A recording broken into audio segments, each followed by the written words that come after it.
दोस्तों, इंडिया के agricultural sector के बारे में आप ये तो जानते ही हैं कि इंडिया की बहुत बड़ी पॉपुलेशन एग्रीकल्चर के ऊपर डिपेंड है और ये सेक्टर 60% से ज़्यादा लोगों को एम्प्लॉयमेंट प्रोवाइड करवाता है और इंडियन इकोनॉमी में बहुत अच्छा कंट्रीब्यूशन भी देता है। इस सेक्टर ने टाइम के साथ इतनी अच्छी प्रोग्रेस की है कि अब एग्रीकल्चरल प्रोडक्ट्स में सेल्फ सफिशिएंट है और एग्रीकल्चरल प्रोडक्ट्स के नए एक्सपोर्टर भी बन गए हैं। और वैसे भी एग्रीकल्चरल सेक्टर को तो उड़ान भरना ही चाहिए, तेज़ी से ग्रो करना ही चाहिए, लेकिन अभी तक ऐसा पूरी तरह नहीं हो पाया है। और फिर एग्रीकल्चरल सेक्टर को तो बहुत सारे चैलेंजेस भी तो फेस करने पड़ते हैं, जैसे कि weather, production issues, market fluctuations, funds etcetera. इसके अलावा इस सेक्टर को ऐसी कॉस्ट इफ़ेक्टिव टेक्नोलॉजीज़ की भी बहुत ज़रूरत है जो एनवायरनमेंट फ्रेंडली भी हो और इस सेक्टर को ग्रोथ भी दिला सके। अब अगर आप ये सोच रहे हैं कि ये सब आपको क्यों जानना चाहिए, तो बता दूं कि ये मान लिया जाता है कि एग्रीकल्चर बिज़नेस करना काफ़ी आसान होता है, जिसमें बस लैंड तैयार करके सीडलिंग्स प्लांट करने होते हैं, उसके बाद हार्वेस्टिंग और तैयार प्रोडक्ट्स को बेचने के लिए मार्केट ले जाने तक के ही एफर्ट्स होते हैं। और अगर आप भी ऐसा ही सोचते हैं तो आपको ये समझना होगा कि ये पूरी जो है ये रियलिटी नहीं है। एग्रीकल्चर बिजनेस प्रोसेस के ये सारे स्टेप्स तो होते ही हैं, लेकिन ये पूरी रियलिटी नहीं है। इस बिज़नेस को इतना आसान समझना भूल होगी। तो अगर आप एग्रीकल्चर बिजनेस करना चाहते हैं और अगर उसमें सस्टेनेबिलिटी चाहते हैं तो आपको ये ज़रूर जानना चाहिए कि इंडिया में एग्रीकल्चर की इंडिया में क्या इम्पोर्टेंस है और उसकी राह में आने वाले चैलेंजेस कैसे होते हैं, ताकि आप उनके लिए तैयार भी रह सकें और उन्हें दूर करते हुए अपने बिजनेस को आगे बढ़ा सकें। इसलिए हमने वीडियो के शुरुआत में ही बेसिक जानकारी आपके साथ शेयर की है और अब आगे इस वीडियो में हम बात करेंगे ऐसे इफ़ेक्टिव टिप्स की जिन्हें अपनाकर आप अपने एग्रीकल्चर बिजनेस को ग्रो कर सकते हैं और उसमें सक्सेस पा सकते हैं। इसलिए अगर आप एग्रीकल्चरल फील्ड में सक्सेसफुल बिजनेस करना चाहते हैं तो दोस्तों ये वीडियो आपके लिए है। इस वीडियो को पूरा ज़रूर देखें। तो चलिए आगे बढ़ते हैं और जानते हैं कि एग्रीकल्चर बिजनेस को सक्सेसफुल बनाने के टिप्स क्या क्या हैं। तो दोस्तों, सबसे पहले हमें प्रॉपर बिजनेस प्लानिंग करनी होगी।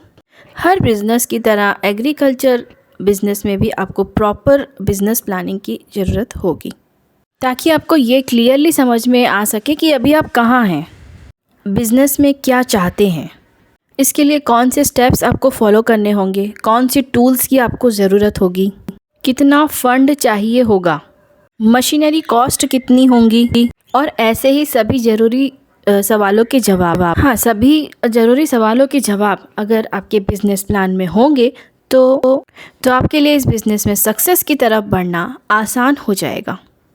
नंबर 2 पर आता है मार्केट रिसर्च को सीरियसली लेना होगा।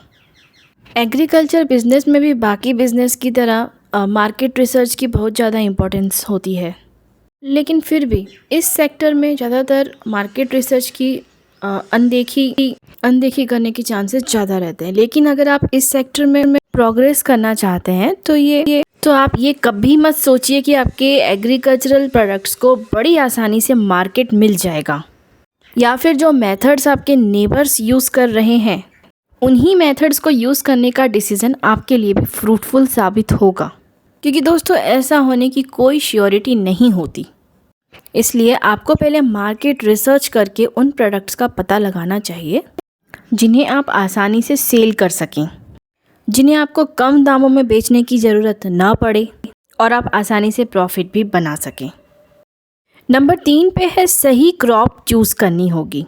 कोई भी क्रॉप यानी कि कोई भी फसल चूज़ करना और फार्मिंग बिजनेस में उस क्रॉप के भरोसे बहुत सारा फंड, टाइम और एनर्जी इन्वेस्ट कर देना समझदारी नहीं होगी। इसलिए अपने एग्रीकल्चरल बिजनेस के लिए सही क्रॉप चूज़ करें और उससे रिलेटेड सभी फैक्टर्स को ध्यान में रखें, जिनमें कुछ बायोलॉजिकल फैक्टर्स होंगे तो कुछ इकोलॉजिकल। आप जहां एग्रीकल्चर बिजनेस शुरू करना चाहते हैं, वहां के क्लाइमेट में कौन से तरीके के जो क्रॉप है वो सही तरह से ग्रो कर सकती है, मतलब कौन से क्रॉप को कौन से टाइप का जो क्लाइमेट है सूट होता है, तो इसकी अच्छी समझ आपको होनी चाहिए। इस बिज़नेस में आपको क्रॉप इंश्योरेंस की नॉलेज भी होनी चाहिए, ताकि आप उसका एडवांटेज ले सकें और रिस्क को मैनेज कर सकें। अब नंबर 4 पे है, टेक सेवी बनना होगा। बिज़नेस कोई भी हो, अगर उसे आपको बहुत जल्दी ग्रो करना है तो टेक्नोलॉजी से हाथ तो मिलाना ही होगा आपको। और एग्रीकल्चर सेक्टर में तो टेक्नोलॉजी बहुत ज़्यादा मददगार भी साबित हो रही है। ऐसे में अगर आपको न्यू अपॉर्चुनिटीज़, न्यू पॉसिबिलिटीज़ चाहिए तो आपको एग्रीकल्चर टूल्स के अलावा ऑनलाइन टूल्स से भी फैमिलियर होना होगा। हाँ, ऑनलाइन टूल से भी आपको फैमिलियर होना होगा, जो आपके प्रोडक्ट्स को दूर तक पहुंचाने में मदद करेंगे, जैसे कि सोशल मीडिया। अगर आप प्रोडक्ट्स के इनोवेशन पर फोकस करेंगे तो तभी आपको अच्छे रिजल्ट्स मिल सकते हैं। अब नंबर 5 में आता है एग्रीकल्चरल ग्रुप से जुड़ना। किसी भी काम में एडवांसमेंट और प्रोग्रेस के लिए अकेले की जो नॉलेज है वो काफ़ी हो, ये ज़रूरी नहीं है। लेकिन अपने ही फील्ड्स के एक्सपर्ट्स और अपने ही जैसे बिजनेसमैन, जिनके पास यूनिक आइडिया और लेटेस्ट मार्केट ट्रेंड्स के ऐसे बहुत से लोग हैं जिनके पास यूनिक आइडियाज़ रहते हैं और लेटेस्ट मार्केट ट्रेंड्स के बिजनेस आइडियाज़ रहते हैं, तो उनके साथ जुड़े लेना, उनसे मतलब आइडियाज़ लेना, उनके साथ जुड़े रहना बहुत ज़्यादा फ़ायदेमंद हो सकता है। इसलिए आइसोलेटेड रहने के बजाय इस सेक्टर के फार्म हाउस हो गए, ग्रुप्स हो गया और कमिटीज़ के साथ जुड़े रहिए और एक्सपर्ट्स के साथ भी कनेक्टेड रहिए। नंबर 6 पे है, लेबर रिसोर्सेज को भी मैनेज करना होगा। एग्रीकल्चरल बिजनेस चैलेंजेस में एक बहुत बड़ा चैलेंज एग्रीकल्चरल बिजनेस वर्कर्स को मैनेज करना भी होता है, क्योंकि दोस्तों लेबर कॉस्ट काफ़ी इंक्रीज हो गई है और स्किल्ड लेबर्स को हायर करना इतना आसान भी नहीं रह गया। और जब काफ़ी एफर्ट्स के बाद राइट लेबर रिसोर्सेज को हायर कर दिया जाए तो उसे लॉन्ग टर्म तक अपने बिजनेस से जोड़े रखना भी काफ़ी टफ हो गया है। इसलिए आपको प्रॉपर मैनेजमेंट करना तो आना ही चाहिए और साथ ही फार्म वर्कर्स के जॉब सेटिस्फेक्शन के बारे में उनके बारे में भी सोचना चाहिए। नंबर 7 पे है, अपने कस्टमर्स को वैल्यू देनी होगी। एग्रीकल्चरल बिजनेस में तभी सक्सेस मिल सकता है जब उसमें कस्टमर्स को आगे रखा जाए, उनका प्रॉफिट और सेटिस्फेक्शन सब कुछ ध्यान में रखा जाए। इसलिए दोस्तों ये बहुत ज़रूरी है कि आप अपने कस्टमर्स की ज़रूरतों को समझें, आप उनके लिए क्या नया और बेहतर कर सकते हैं ये सोचें और अपनी सर्विस, प्रोडक्ट, क्वालिटी और टाइम पर डिलीवरी जैसी तो इस तरह के वैल्यूज़ इस बिज़नेस में ऐड करें। अब नंबर 8 पे है, मनी को अच्छी तरह से मैनेज करना होगा। अब बिज़नेस है तो फंड तो चाहिएगा ही, सिर्फ इतना समझ लेना काफ़ी नहीं होगा, क्योंकि कैश फ्लो को समझ लेना एक बहुत बड़ी बात होती है और फाइनेंशियल स्ट्रेटजी को क्लियर रखना वो एक अलग बात होती है, जिसके लिए मौसम की अपडेट्स, फाइनेंशियल डेट्स और इंटरेस्ट के लिए आपको हमेशा अप टू डेट रहना होगा, ताकि आप हर बार सही डिसीजन ले पाएँ।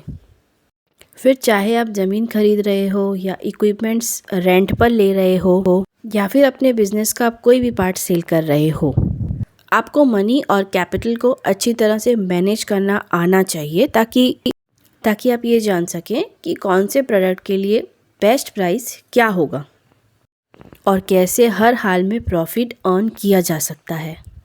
और हाँ, अगर इस बिज़नेस में आपके पास लिक्विड कैश नहीं है तो दोस्तों लोन लेने से पहले आप अपने फाइनेंशियल एडवाइज़र से एक कंसल्ट ज़रूर करें और हो सके तो अपने बिज़नेस को स्मॉल स्केल पर शुरू करने पर प्रेफरेंस दें।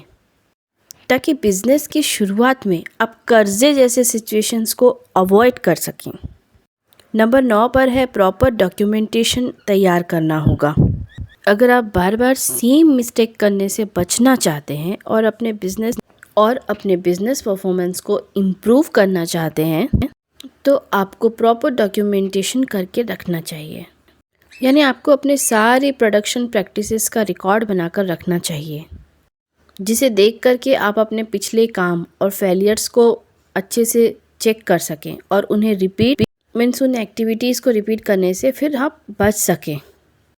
इसके अलावा रेवेन्यू और एक्सपेंसेस का फाइनेंशियल डॉक्यूमेंटेशन रखना भी आपके लिए हेल्पफुल हो सकता है, इसलिए इसे भी अपनी हैबिट बनाइए ताकि आपका बिजनेस एकदम इजी वे और सिस्टमेटिक तरीके से चलता रहे और उसमें प्रॉपर मैनेजमेंट हो।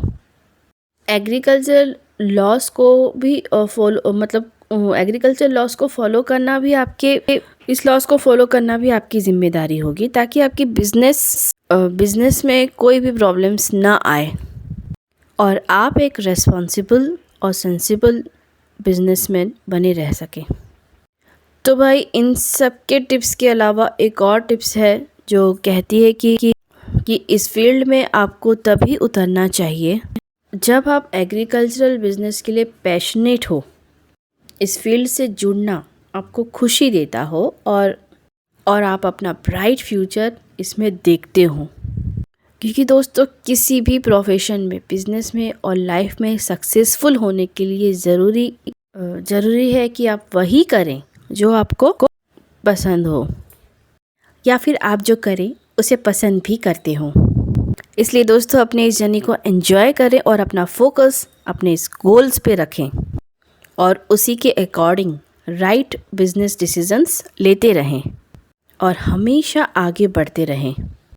तो दोस्तों इस तरह इन जो मैंने टिप्स बताए हैं, 9 to 10 टिप्स बताए हैं, इन्हें ध्यान में रखते हुए आप एग्रीकल्चरल बिजनेस में खेतों से होते हुए अपने लिए सक्सेस का रास्ता बना सकते हैं। इसलिए इन सारे तरीकों को अपनाइएगा। और आज का ये वीडियो आपको कैसा लगा कमेंट बॉक्स में लिखकर हमें ज़रूर बताइएगा। और इस वीडियो को जितना हो सके लाइक एंड शेयर तो करिएगा ही, लेकिन अगर आप पहली बार इस चैनल में आए हैं तो डीके क्विक सपोर्ट को सब्सक्राइब ज़रूर कर दीजिएगा, क्योंकि आगे हमारे इतने सारे अपकमिंग वीडियोस हैं जो हम तो कोशिश करेंगे कि 100% आपके लिए सब कुछ, वो सारे वीडियोस आपके लिए हेल्पफुल रहें। तो दोस्तों अब रखिए अपना बहुत सारा ख्याल, फिर हम मिलेंगे कुछ अच्छे से कंटेंट्स के साथ only on DK quick support पर। Till then bye, take care.